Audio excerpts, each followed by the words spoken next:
outline dari webinar ini adalah spesifik ke visualisasi data. Tapi kalau teman-teman juga pengen nanya di luar ini yang pokoknya dekat-dekat ke arah visualisasi data, mungkin saya juga akan jawab.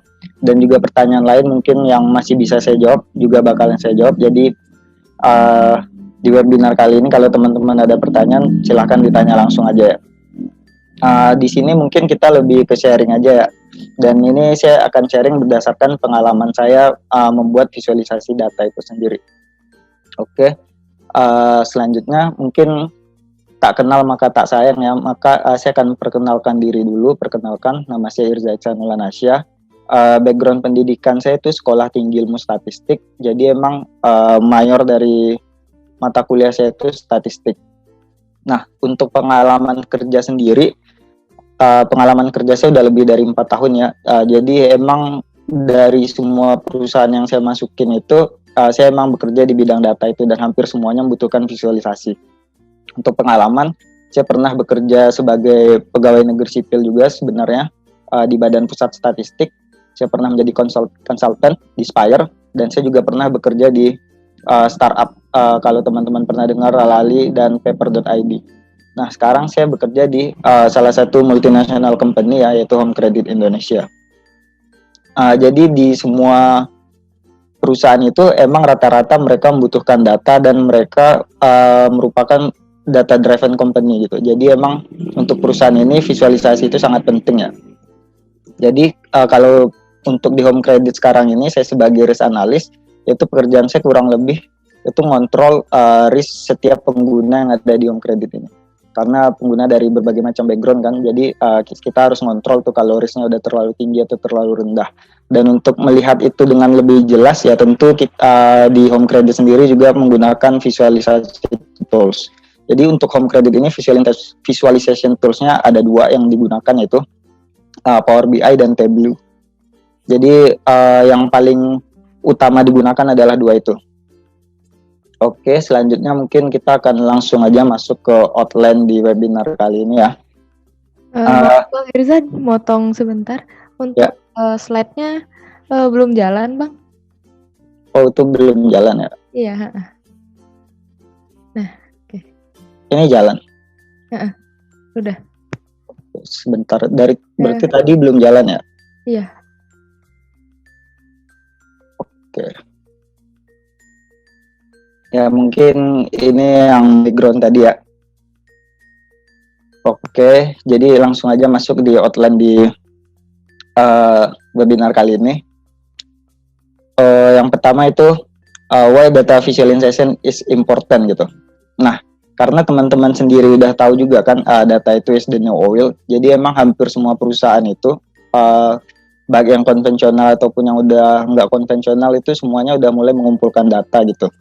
Nah, oleh karena itu kita harus punya skill untuk memanfaatkan data ini sekarang ya. Nah, selain itu dari berbagai macam visualisasi itu kita juga akan bahas visualization type. Jadi ada macam-macam nih, banyak visualisasi. Biasanya itu digunakan tergantung dari jenis analisis yang akan kita present ke rekan-rekan yang ada di suatu perusahaan itu.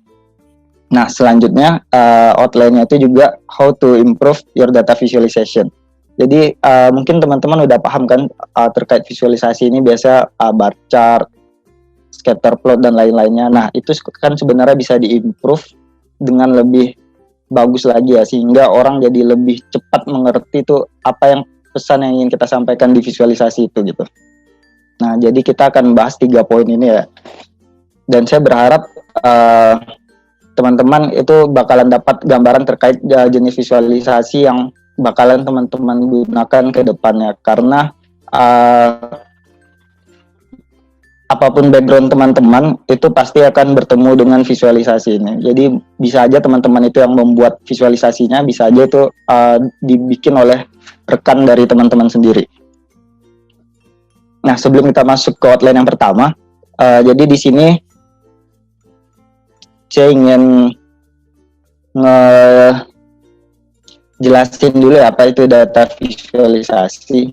Jadi berdasarkan Wikipedia, data visualisasi is an interdisciplinary field that deals with the graphic representation of data. Jadi emang data visualisasi ini nggak cuman memanfaatkan ilmu statistik, jadi ini banyak ilmu yang kita gunakan untuk membuat grafik dari suatu visualisasi ya. Jadi ada juga seni dan lain sebagainya itu. Jadi biar visualisasi kita itu bagus ya, kita harus memanfaatkan semua komponen yang ada. Nah, biasanya data visualisasi ini digunakan untuk saat kita nge-present data numerus ya. Jadi di sini data numerik itu biasanya dipresentasikan dengan sejenis visualisasi, tapi dengan perkembangannya tools yang banyak sekarang ini sebenarnya nggak hanya data numerik yang bisa kita tampilkan, data jenis-jenis lain pun bisa ditampilkan secara visualisasi. Nah, ntar akan kita lihat detailnya di slide selanjutnya.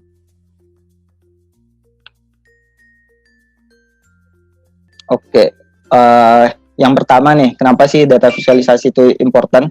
Karena dengan visualisasi kita bisa ngedetect outlier itu dengan cepat. Jadi kalau teman-teman bayangkan teman-teman dikasih suatu table, ada kumpulan data, teman-teman kan bisa aja nih summary itu datanya buat mencari nilai outlier, tapi itu sangat lama teman-teman bisa menemukannya. Jadi dengan visualisasi itu sebenarnya bakal bisa kita temukan dengan cepat gitu. Jadi kita bikin visualisasi 5 detik kita lihat, kita udah tahu outlier-nya ada berapa dan sejauh apa sih ketimpangan outlier-nya itu sendiri gitu. Selanjutnya dengan visualisasi kita juga bisa mengidentifikasi suatu pattern dari data.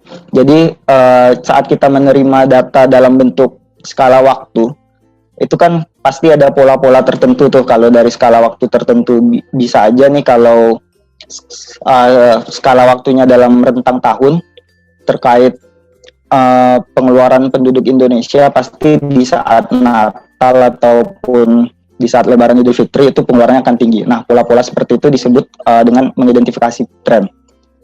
Itu salah satu case jika trennya itu tahunan. Kan suatu perusahaan tuh beda-beda trennya, ada yang mingguan, harian, bahkan jaman. Jadi untuk ngedetect itu dengan cepat, ya kita juga butuh visualisasi ini biasanya. Selanjutnya helpful to identifying cluster. Jadi di sini cluster ini adalah kumpulan dari suatu objek-objek ya, suatu grup-grup tertentu gitu. Jadi dengan visualisasi kita bisa nge-grouping nih, orang-orang ini bisa kita masukin ke kelompok A, kelompok B hingga kelompok C dengan visualisasi gitu. Dibandingkan jika teman-teman hanya diberikan suatu table, teman-teman tuh kesulitan tuh. Ini bakalan dimasukin ke kelompok mana sih? Karena dengan cluster ini bisa melakukan lebih banyak analisis lagi kita sebenarnya.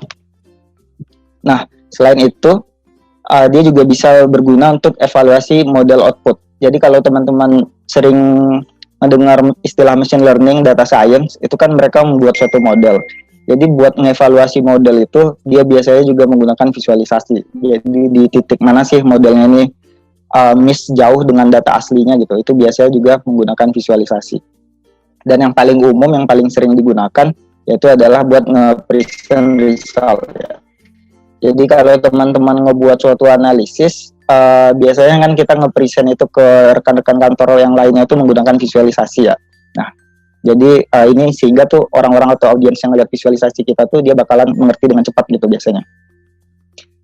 Nah, selain itu menurut saya ya, tujuan utama dari visualisasi itu adalah kita pesan yang kita sampaikan ke audiens itu bisa sampai 100% dan mereka jadi ngerti tuh apa sih pesan yang kita berikan.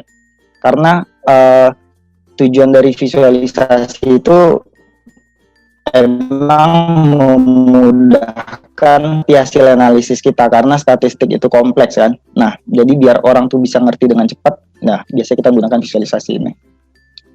Oke. Selanjutnya saya juga baca-baca research ya. Nah, jadi research itu mengatakan 80% orang itu lebih mudah mengingat gambar sedangkan 20% lainnya itu lebih mengingat apa yang mereka baca gitu. Jadi kita di sini juga memanfaatkan psikologis manusia sebenarnya, karena emang kalau kita berikan gambar itu biasanya orang bakalan lebih mudah mengingatnya, apalagi gambarnya itu udah kita kasih treatment sehingga itu bakalan lebih membekas di pikiran orang saat melihatnya ya. Itu salah satu mengapa kita melakukan visualisasi data. Nah, Selanjutnya saat melakukan visualisasi data ini biasanya juga yang penting diperhatikan itu adalah teman-teman tahu audiens yang bakalan ngedengar present dari teman-teman. Biasanya nih secara umum aja audiens itu kan biasanya teman kantor kita atau manajer yang levelnya di atas kita 1 atau 2 tingkat, dan ada yang tingkatan tertingginya itu level C. Nah biasanya nih beda-beda nih apa yang mereka harapin dari suatu data visualisasi gitu. Misalnya kalau terhadap manajer nih biasanya mereka lebih senang melihat visualisasi terkait tren, karena manajer itu sendiri punya KPI yang diberikan oleh bosnya kan. Jadi emang manajer ini lebih senang melihat tren biasanya. Sedangkan kalau level C itu dia lebih senang melihat insight gitu. Jadi kalau teman-teman hanya memberikan analisis tren itu biasanya dia nggak tertarik, karena sebenarnya dia juga udah tahu polanya gimana gitu. Dia juga udah tahu saat bulan puasa atau Natal penjualannya tinggi. Jadi bukan itu yang dibutuhin oleh suatu level C biasanya di visualisasi. Dia lebih tertarik ke insight. Jadi insight di sini adalah misalnya nih cara pola seasonal pengeluaran kan dia tinggi di bulan-bulan tertentu, spesifik lagi insight-nya. Oh ternyata emang jenis pohon Natal yang dibeli saat Natal itu hanya pohon ini, sedangkan perusahaan kita ngejual pohon model ini gitu. Jadi suatu yang tak terduga itu biasanya yang dibutuhin oleh level C.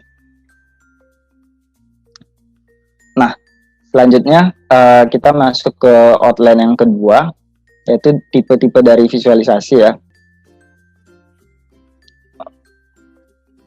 Sebentar.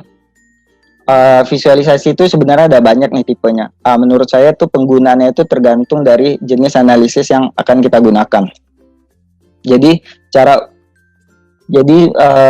kita memanfaatkan data nih. Datanya itu secara umum biasanya jenis numerik dan data jenis string.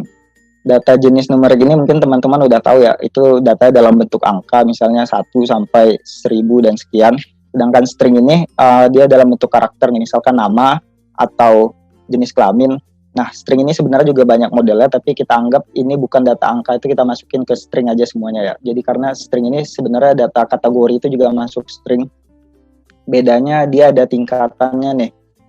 Saat itu ini kategori ini lebih ke kalau teman-teman memainkan suatu game gitu. Game itu kan ada tingkatannya.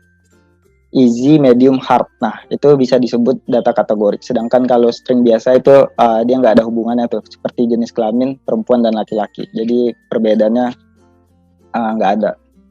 Nah, jadi saat membuat visualisasi yang kita perlu perhatikan yaitu adalah jenis data apa sih yang bakalan kita gunain di suatu visualisasi itu. Nah, yang pertama itu ini ya, chart visualisasi itu yang mungkin juga sering teman-teman lihat, yaitu bar chart. Bar chart ini visualisasinya simple sebenarnya. Jadi kumpulan dari bar yang bisa menggambarkan berapa sih jumlah dari suatu kelompok tertentu gitu. Nah, ini visualisasi yang biasanya bakalan teman-teman gunakan kalau data yang teman-teman pakai itu data numerik dengan data string. Jadi kalau teman-teman itu memiliki data numerik dan data string, teman-teman sebaiknya menggunakan bar chart di visualisasinya. Karena teman-teman bisa ngebandingin nih antara jumlah-jumlah kategori tertentunya. Selain itu, pembanding bar chart ini biasanya pie chart nih. Kalau teman-teman tahu itu yang berbentuk bulat, saran saya sih itu jangan digunain ya biasanya, karena itu terlalu bias hasilnya. Karena kalau di bar chart nih kan kita bisa lihat si merah ini perbandingannya dengan hijau atau biru ini kelihatan nih bedanya. Sedangkan kalau visualisasinya itu dalam bentuk pie chart, itu akan sangat bias. Teman-teman nggak tahu tuh sejauh apa sih perbedaan jumlah antara merah dan biru atau dan ungu. Jadi sebaiknya teman-teman mulai menghindari penggunaan pie chart itu sendiri dan lebih ke menggunakan bar chart jika teman-teman memiliki data dalam bentuk string dan numerik. Selanjutnya, kalau teman-teman memiliki data dalam bentuk timeline waktu, itu teman-teman lebih baik menggunakan line chart. Karena di line chart ini sendiri, teman-teman tuh bakalan ngedapatin tuh pola dari data timeline itu. Jadi itu kelihatan polanya bakalan meningkat dari waktu ke waktu, atau membentuk pola seasonal dan lain sebagainya. Ya, jadi untuk line chart ini sendiri teman-teman, oke, mungkin internetnya masih kedengaran nggak ya? Masih Bang? Cuma agak putus-putus. Oh iya, agak putus-putus ya. Ini ada internetnya nggak stabil. Nah, kalau teman-teman itu mempunyai data dalam rentang waktu, itu langsung aja digunain line chart, karena di sini teman-teman pasti bakalan bisa ngedapatin pola dari data itu sendiri. Nah, selanjutnya chart yang biasanya sering teman-teman dengar ini box plot. Box plot ini teman-teman gunakan saat teman-teman memiliki data kategorik dan data numerik. Tapi bedanya di sini teman-teman bisa melihat rata-rata, min, dan median. Jadi box plot ini biasanya digunakan untuk mendeteksi outlier. Jadi di sini kalau teman-teman lihat box plot yang ada di sebelah ini, yang di tengah itu adalah rata-rata dari kelompok yang kita hitung. Sedangkan yang titik-titik di atas dan bawah ini biasanya outlier dari data itu sendiri. Jadi outlier ini kan kita harus ngelakuin treatment yang berbeda biasanya dalam melakukan analisis ya. Jadi buat menangkap pola-pola kayak gini teman-teman sebaiknya menggunakan box plot.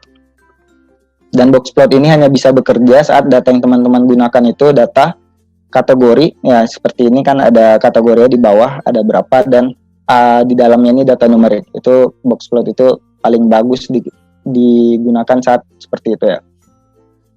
Nah, selanjutnya kalau teman-teman itu memiliki data dalam bentuk numerik dua-duanya, itu teman-teman bisa memanfaatkan scatter plot.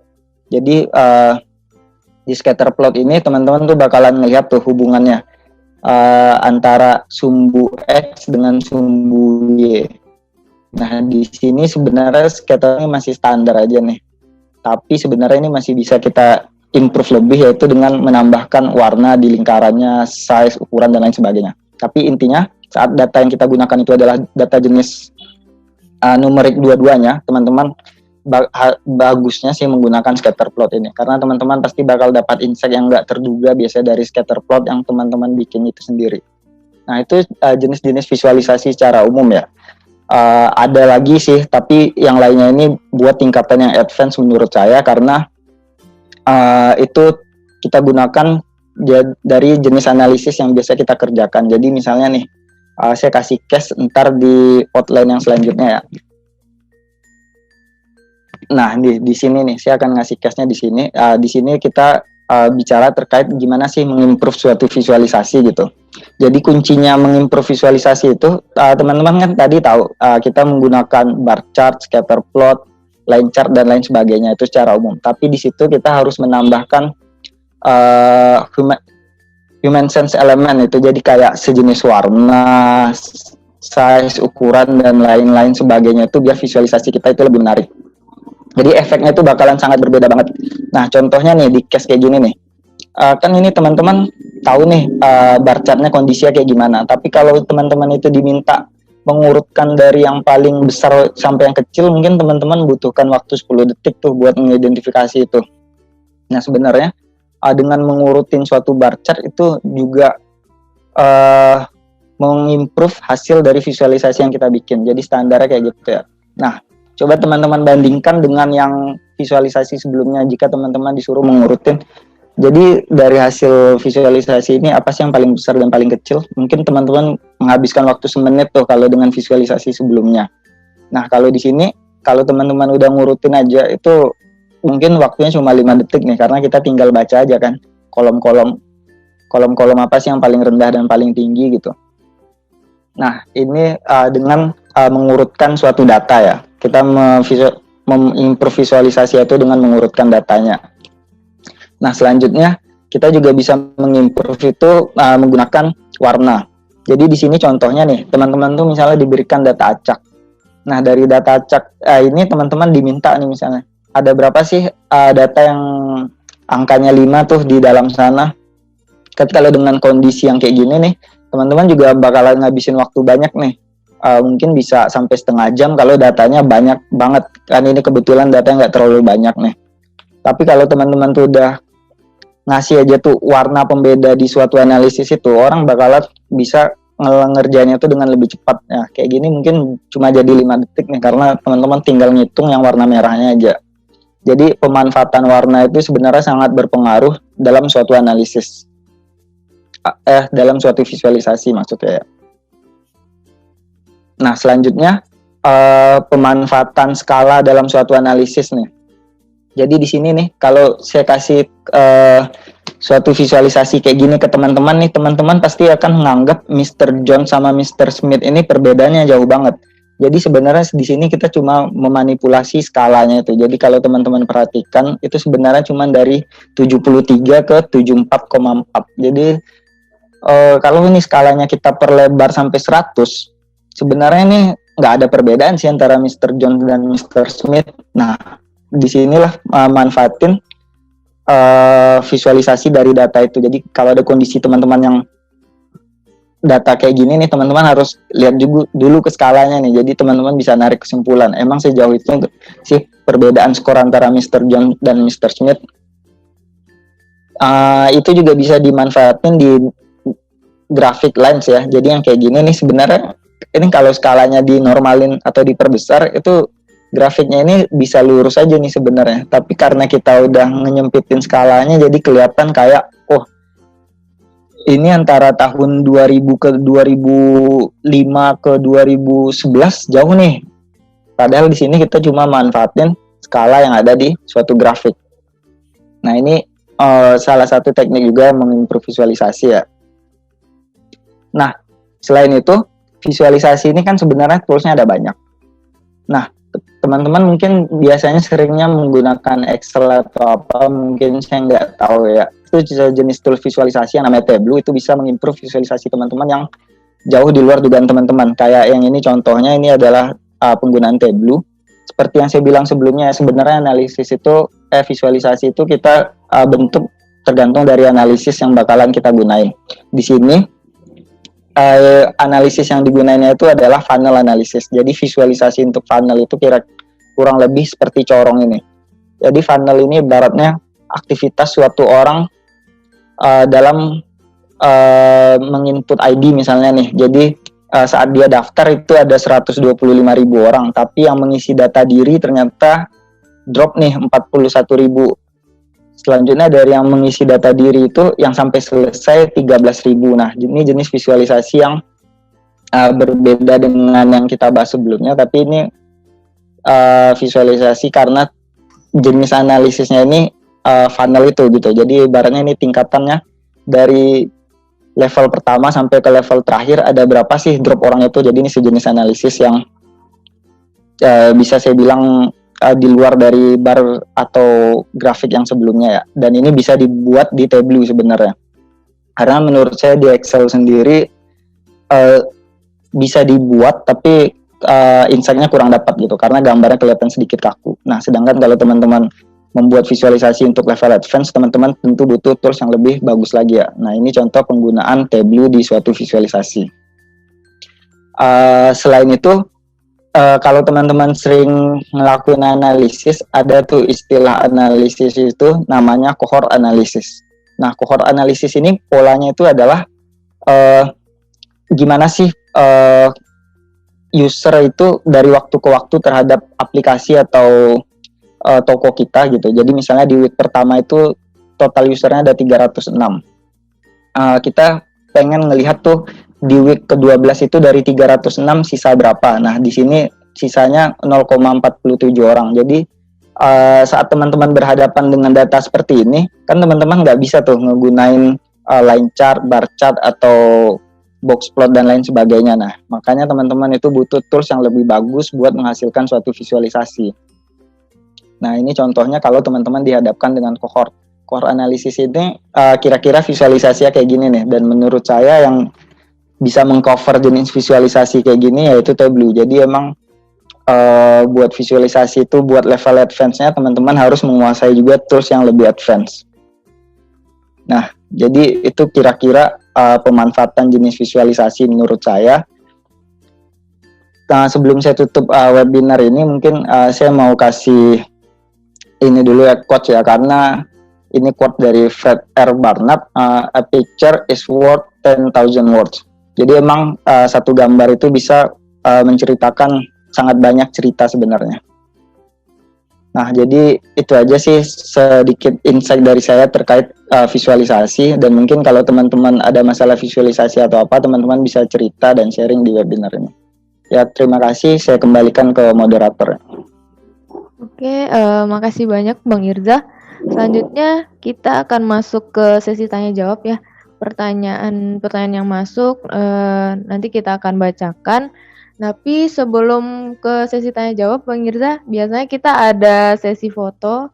Nanti fotonya itu kita lewat screenshot aja dari Zoom ini. Jadi teman-teman yang mungkin bersedia bisa menyalakan videonya. Nanti dari saya akan screenshot. Hasilnya nanti kita bisa post ke sosmed kita ya Bang ya. Untuk fotonya silakan teman-teman yang mungkin bersedia bisa menyalakan videonya. Dari Bang Irza mungkin bisa stop screen dulu Bang, share screen-nya. Oke, sebentar. Oke. Mungkin saya hitung mundur dari 5 detik ya. Kita mulai hitung mundurnya ya. 5, 4, 3, 2, 1. Oke, sebentar kita screenshot ya. Sebentar.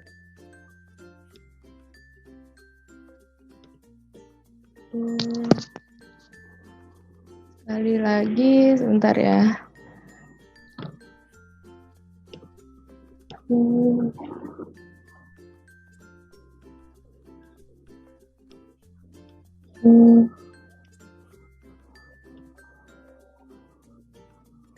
Oke, sudah. Mungkin terima kasih teman-teman semuanya. Mungkin kita lanjut ke sesi tanya jawabnya ya Bang ya. Mungkin kita bisa baca dari pertanyaan paling atas. Ini ada yang bertanya dari Kak Endang. Apakah dalam memvisualisasikan suatu kumpulan data yang diinginkan harus menggunakan suatu fitur atau platform tertentu? Oke, ya saya jawab langsung ya dari pertanyaan Mbak Endang. Ya, menurut saya emang saat kita memvisualisasikan data, kita emang butuh platform tertentu karena platform buat visualisasi itu banyak ya. Sebenarnya di Excel itu kita juga bisa tuh membuat visualisasi dan dia udah tersedia. Nah, bedanya kalau ini data yang kita gunakan itu kompleks, itu kita tentu harus menggunakan visualisasi yang jenis lain. Nah, kalau Mbak Endang sering pernah ngelihat workload itu, kan itu sebenarnya nggak bisa di cover tuh di Excel. Kalaupun bisa, hasilnya itu terlalu terbatas.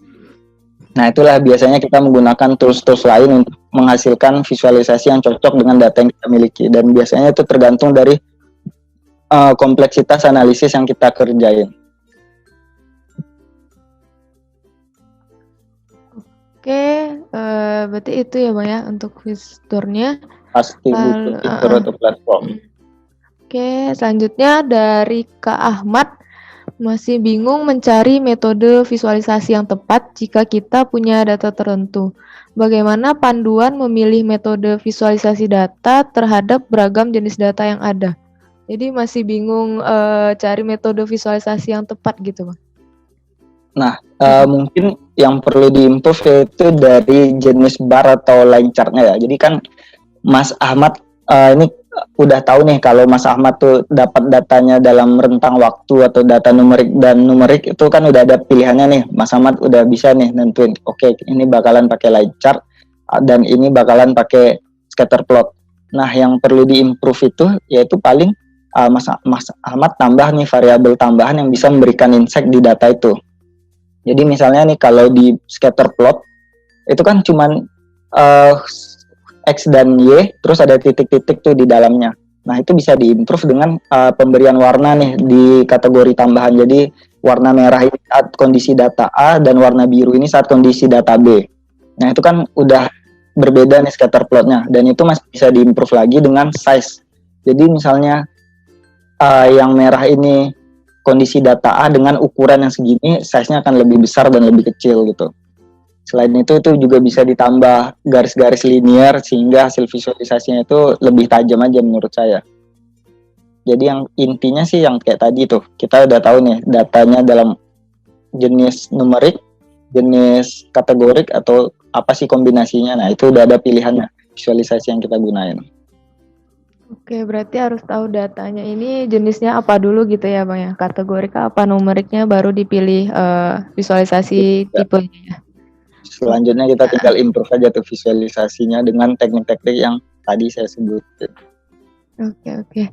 Oke, selanjutnya dari Kak Alfajri, seperti apa ciri-ciri data yang outlier? Mungkin maksudnya di sini outlier gitu ya. Dan apa Ya. semua outlier harus dihapus? Oke ya, terima kasih Mas Alfajri pertanyaannya. Nah, buat data outlier ini kan kita bisa menangkap menggunakan box plot tadi tuh. Jadi saat kita menggunakan box plot itu kan kita bisa ngeliat tuh yang ada di luar skala dari box itu data outlier. Sebenarnya kalau cuma kebutuhan buat nge-present hasilnya aja itu sebenarnya nggak perlu dihapus karena kita bisa menjadikan itu suatu topik analisis juga ya karena sebenarnya kondisinya banyak nih yang lebih di luar skala itu. Tapi kalau ini kebutuhannya untuk membuat suatu model dan kita menggunakan model yang konvensional kayak regresi linear atau logistik, outlier itu harus kita hapus karena itu akan mengganggu hasil prediksi. Oke, berarti kalau Jadi itu tergantung tujuan analisisnya sih. Ya kalau cuma nge-present visualisasi menurut saya itu nggak perlu dihapus. Tapi kalau Mas Alfajri yang ngelakuin suatu model itu perlu dihapus dulu. Oke. Berarti emang tahu tujuannya dulu aja ya Bang ya. Kalau misalnya untuk ada model untuk prediksi gitu emang harus dihapus biar nggak mengganggu hasil prediksi gitu ya Bang ya. Betul. Selanjutnya dari Kak Muhammad Fikri, perlukah membuat normalisasi data terlebih dahulu sebelum melakukan visualisasi data? Kalau iya, bagaimana menentukan data atau field apa saja yang perlu dilakukan normalisasi? Apabila tidak langkah apa yang menjadi rekomendasi data yang akan diolah ke dalam data visualisasi? Oke, mungkin ini pertanyaan Mas Muhammad Fikri mirip sama pertanyaan sebelumnya ya. Jadi normalisasi ini biasanya dilakuin nih kalau emang kita pengen ngelakuin modeling nih. Tapi kalau terkait visualisasi sebenarnya itu bisa ngelakuin normalisasi atau enggak sebenarnya. Jadi perbedaannya kalau kita nggak ngelakuin normalisasi, paling itu gambarnya itu kelihatan jelek karena datanya itu akan menumpuk di satu titik tertentu.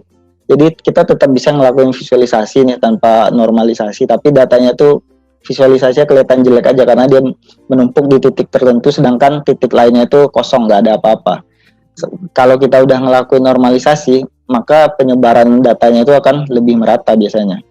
Jadi emang kalau melakukan ini menurut saya itu tergantung tujuannya lagi kayak tadi. Kalau cuman sekedar melakukan visualisasi sih terserah itu bisa ngelakuin normalisasi atau enggak. Tapi kalau Mas Fikri ini pengen ngelakuin suatu model data itu harus dilakukan normalisasi. Oke, itu ya. Lalu ini dari Kak Satria untuk rekaman webinar mohon nanti untuk di-share. Oke. Nanti rekaman webinar ini nanti kami upload di YouTube. Nanti setelah kami upload, kami infokan ke grup Telegram yang teman-teman sudah join juga waktu daftar webinar ini. Lalu untuk selanjutnya Kak Diana, ini tools yang dipakai apa ya? Ini Tableau ya Bang ya? Iya, buat yang dua visualisasi terakhir itu biasanya menggunakan Tableau ya. Mungkin saya coba share screen sedikit ya sejauh apa sih Tableau itu gitu. Jadi ini kira-kira dia kayak gini nih. Sebentar ya, lagi loading.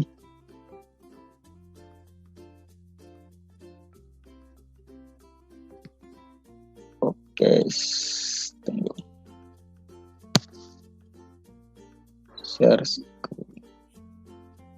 Nah, yang tadi itu saya ngeliatin itu adalah contoh yang Tableau nih. Mungkin tadi ini contoh yang pertama, yang kedua itu dia emang ini terus buat visualisasi ya sebenarnya. Jadi emang dia kelihatan kompleks aja sih emang visualisasi yang bisa dihasilin di Tableau ini.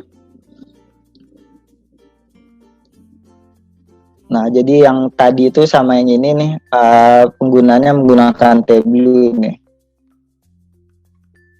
Jadi kira-kira kayak gini sih pemanfaatan Tableau itu sendiri. Kita bisa ngekombinasiin berbagai dashboard sheet yang udah kita bikin bisa kita kombinasiin dalam satu dashboard yang besar gitu. Jadi emang insight-nya bakalan lebih dapat kalau kita gunain Tableau ini. Jadi di sini kita bisa pakai data peta, data spasial maupun data angka, numerik dan lain sebagainya.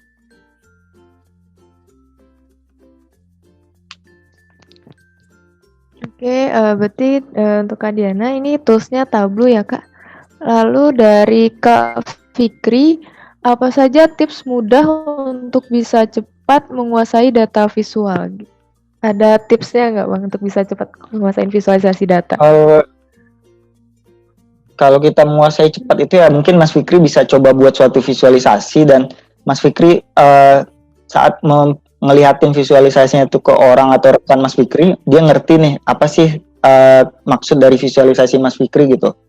Jadi kalau orang itu udah ngerti 100% pesan analisis yang kita bikin, itu sebenarnya itu udah menguasai data visual sebenarnya. Jadi intinya audiens itu udah ngerti aja dengan visualisasi yang kita bikin, itu sebenarnya kita udah menguasai.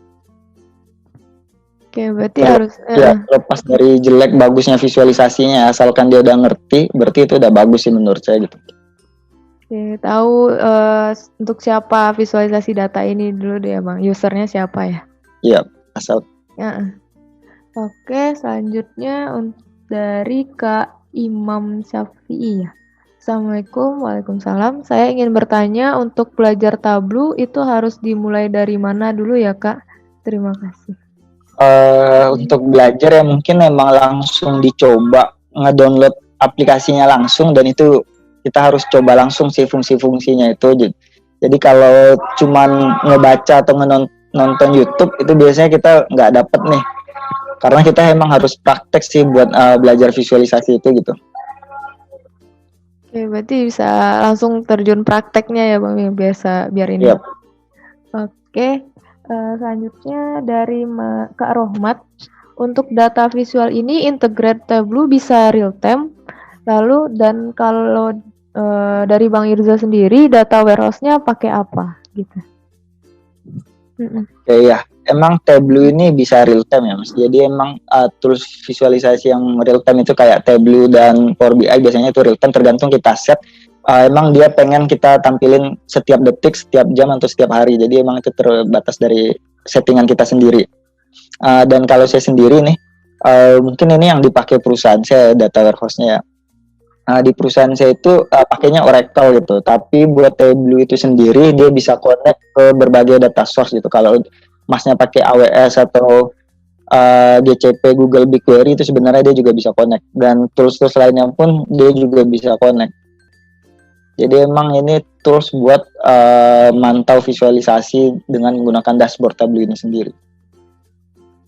Oke, kalau connect pakai Oracle AWS gitu bisanya Tableau-nya Tableau desktop berarti ya Mas Bang ya? Iya itu, iya bedanya itu mungkin ya antara Tableau desktop dan Tableau public gitu. Karena kalau public kita nggak bisa nih bikin dia real time. Sedangkan kalau teman-teman itu udah menggunakan Tableau desktop itu bisa di setting real time karena Tableau akan ngasih server buat teman-teman sendiri gitu. Oke, gitu ya. Berarti ada perbedaan juga ya antara Tableau public sama Tableau desktop ya Bang ya? Benar-benar. Oke, selanjutnya dari Kak Diana.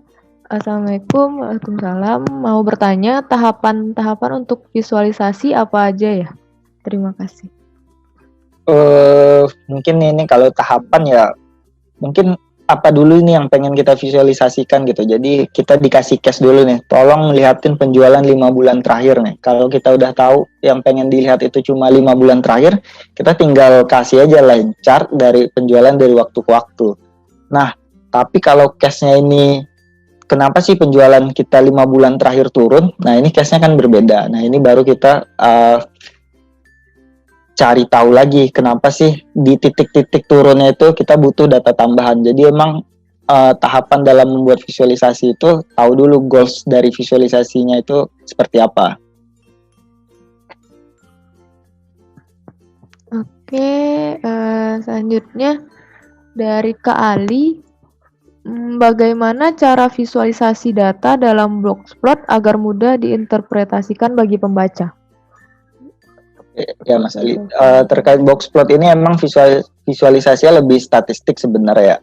Jadi mungkin agar pembaca itu ngerti, mungkin kita ngejelasin yang umum-umum aja bagi pembaca gitu. Kayak rentang boxnya itu, jadi itu maksudnya kan kita bisa ngejelasin itu rentang datanya itu dari segini sampai segini. Sedangkan di tengahnya itu adalah rata-rata dari data yang kita gunakan gitu. Jadi interpretasi kayak gitu kan audiens masih ngerti. Selanjutnya buat yang titik-titik itu biasanya disebut outlier. Outlier ini berarti dia berada jauh di luar rentang orang pada umumnya gitu. Jadi yang kita jelasin yang umum-umum aja yang dimengerti oleh orang, kayak mean, rentang, dan outlier. Sedangkan box plot itu sendiri juga ada interquartile 1 dan 3 sebenarnya kan, yang itu mungkin nggak perlu terlalu dijelasin. Jadi ngejelasin yang umum-umum aja sih menurut saya gitu. Berarti Q1 yang Q3-nya itu nggak terlalu perlu kita jelaskan, paling yang outlier dan mean-nya itu ya Bang ya. Benar-benar.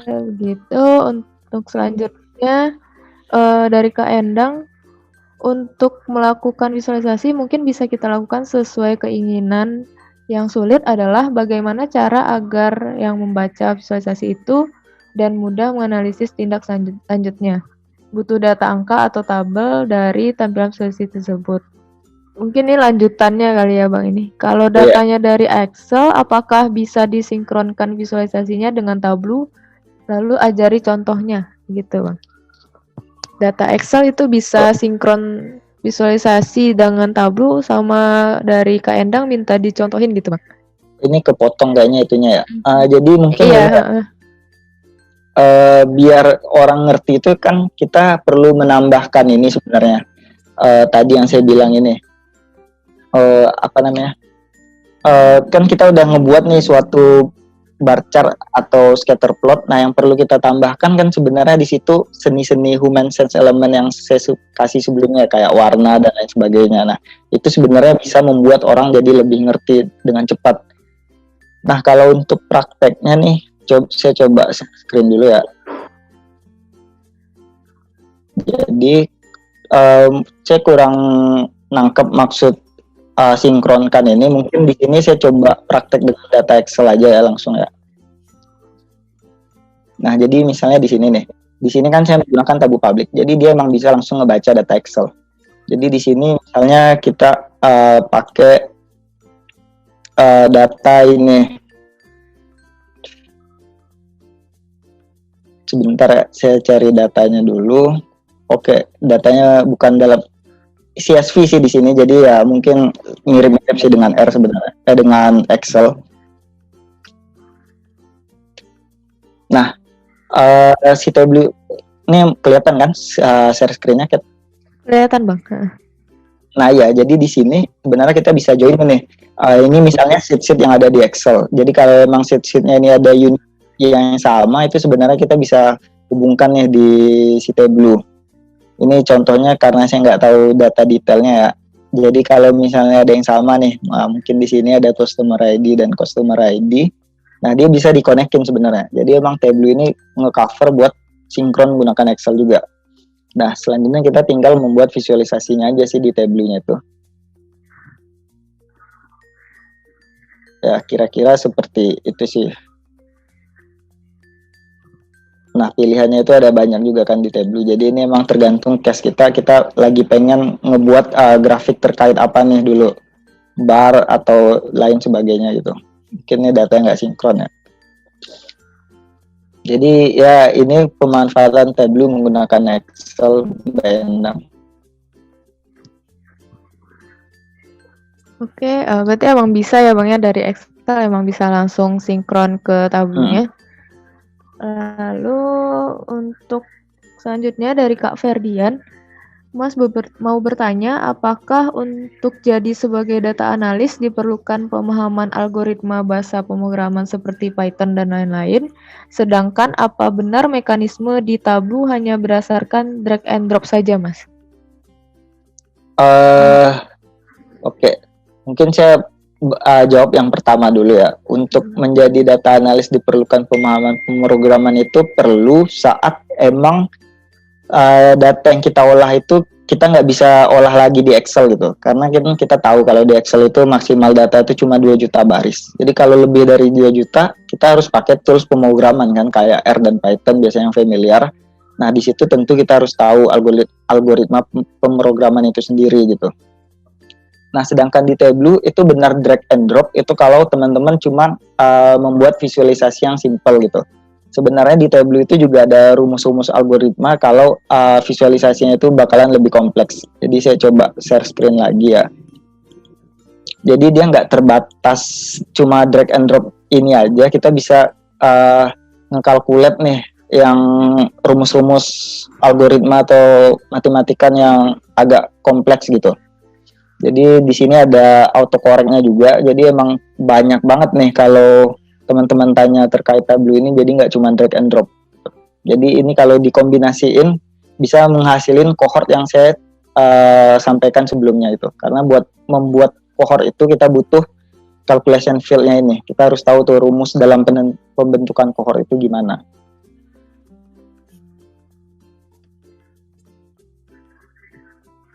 Oke, mungkin itu pertanyaan terakhir. Mungkin kalau misalnya ada dari teman-teman pertanyaan lagi, kita mungkin sediakan satu pertanyaan terakhir ya Bang ya. Jadi silakan. Benar. Setelah itu mungkin kita akan tutup. Nanti rekamannya bakal kita share di grup Telegram. Mungkin ini ada satu link. Jika teman-teman ada mau ngasih feedback supaya nanti kita akan mengadakan apa lagi, itu bisa di sini. Sebentar, saya coba share screen.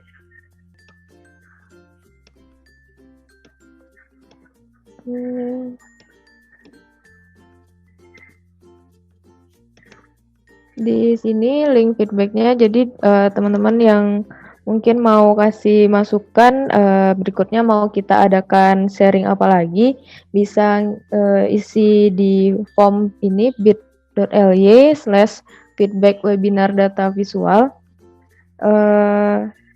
Lalu jika teman-teman mau mempelajari lebih lanjut untuk praktek atau implementasi dalam visualisasi data, kayak dari Kak Endang tadi mungkin mau belajar dulu untuk prakteknya gimana, kami ada mengadakan course juga dasar data science. Di sini mungkin saya present ya.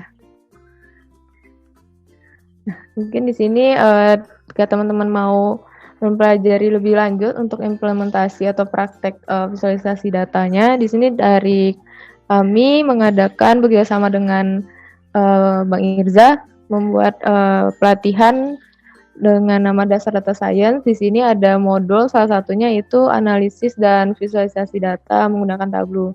Mungkin ada dari Kak siapa tadi mau belajar juga tentang pemrograman gitu ya Bang, tentang bahasa pemrograman, itu juga ada di modul ini pakai menggunakan R.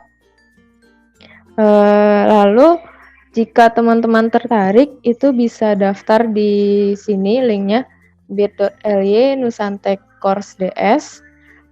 Untuk kalau misalnya mau bertanya dulu, mungkin bisa lewat admin kami di 0812 14 13 6860 atau lewat Telegram ya Bang, lewat @nusantek. Juga di sini teman-teman yang join webinar malam ini ada benefit lagi. Kalau sekarang kan benefitnya ada 5 poin ini ya. Nah, untuk teman-teman yang join webinar ini ada satu benefit lagi. Kalau misalnya teman-teman daftar course yang ini, nanti bakalan dapat 2 sertifikat, yaitu sertifikat webinar yang sekarang teman-teman ikuti dengan sertifikat yang course dasar data science gitu. Oke, mungkin itu nanti juga saya coba kirim di chat ini linknya. Oke, mungkin ada lagi Bang untuk pertanyaannya. Satu tadi ya, mungkin ini. Itu ada ini ya, tadi ada platformnya berbayar nggak? Jadi Tableau itu sebenarnya dia ada 2 jenis ini ya, Tableau public dan Tableau desktop. Sama-sama buat membuat dashboard dan visualisasi. Bedanya yang public ini dia nggak berbayar dan gratis, sedangkan yang desktop ini berbayar. Nah, perbedaan antara keduanya itu kalau yang public ini kita nggak bisa connect nih ke data warehouse kita yang ada di cloud kayak AWS atau dan lain sebagainya. Jadi buat yang public ini cuma bisa connect ke Excel, CSV dan lain sebagainya aja yang di lokal. Bedanya cuma itu sih menurut saya. Oke, berarti Jadi emang ada tuh. gratisnya, ya. Oke, selanjutnya mungkin untuk Kak Fadil, ya habis ini saya kirim ke link ke chat Zoom ke link tadi, link feedbacknya. Lalu ini dari Kak Rohmat, course-nya itu Tableau pakai license siapa, beli atau dikasih? Mungkin bisa dari Bang Irza, mungkin nanti kita pakai Tableau-nya Tableau public ya Bang ya?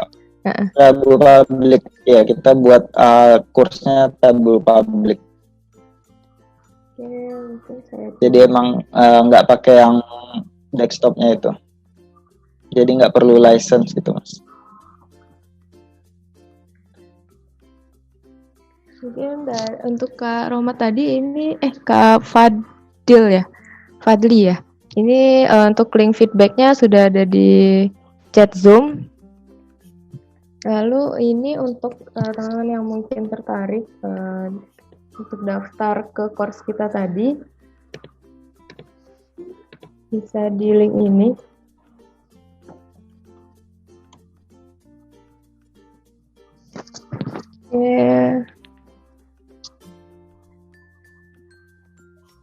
Oke, berarti tidak ada pertanyaan lagi?